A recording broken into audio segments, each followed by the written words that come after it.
We are back with Janae Adams from Debt Sucks University, and she's answering your debt-related questions. All right, this person's asking, is refinancing a home a good idea? Definitely if it's going to be advantageous for you.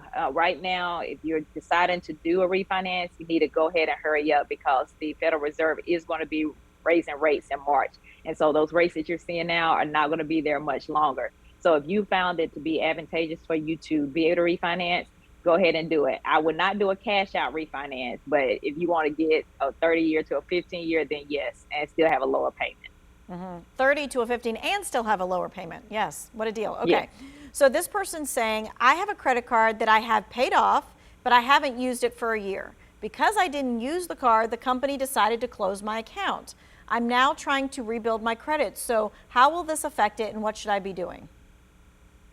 So for everybody's information, if you don't use a card for a long time and it's paid off, they will close it. But it's not going to hurt your credit too bad. Maybe a couple of points that it's not going to really hurt you at all. So if you're trying to build your credit up, that's not going to be a major ding on that at all. Okay. This person is saying, should I take my 401k to pay off my credit cards?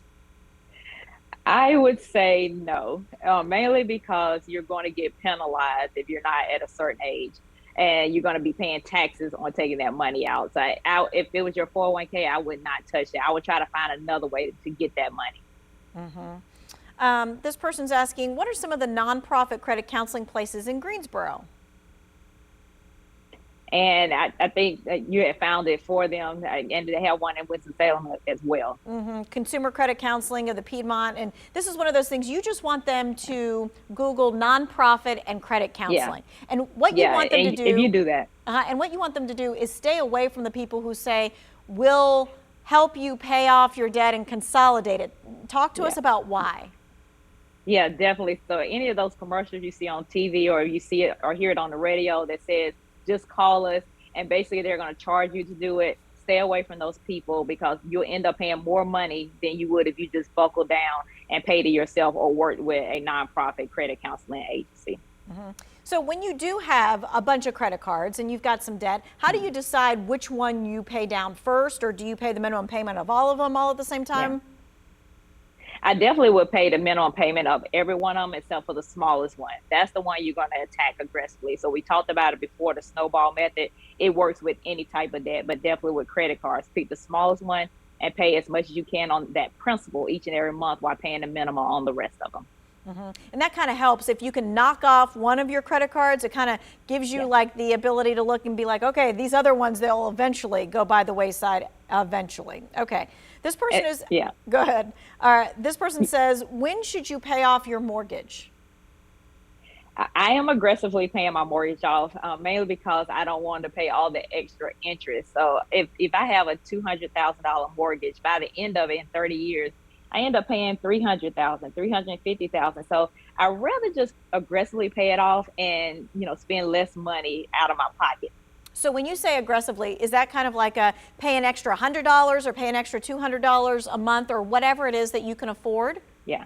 And that's exactly right. Whatever you can afford, it can maybe $50, or you may get a tax refund back and you want to put half of it to the principal of your mortgage. But the most important part is to stay consistent as you can and at least get an extra mortgage payment per year. And that's going to really cut down on your mortgage time. Okay, an extra mortgage payment per year. You don't have to do it all at one time, but as long as you get one extra mortgage payment in there. All right. And yes, definitely. Is there a thing, are all mortgage payments the same? Can you do that and it goes to the principal, or does everybody need to call their mortgage company to make sure that that can happen? If you're paying your mortgage online, many of them have on there pay towards principal, and you need to make sure you're always putting the money and the amount there. Never just leave it to the bank to do it for you. Do it yourself. So make sure that you're doing it online when you're paying it, or if you're writing a check and you're sending those in that way, make sure you're saying put towards the principal. Okay. All right. This person is saying, I've tried to get a lower interest on a credit card. Now it's 25%. The company wouldn't lower the rate. What is the best thing to do? Should I cancel it? Yeah, if you have a balance on there, then obviously you're going to have to find another card to transfer it to. If you can get 0 interest rate, then great, but at least get under the 25. If you don't have a balance on there at all and they won't even budge with you, then just cancel it and deal with someone else if you need a credit card. Okay, yeah, try and find that lower interest rate card out there. All right, we're going to take a quick break. We're going to get a quick check of the weather. We'll be back with one more segment. You can continue to text your questions 336-379-5775.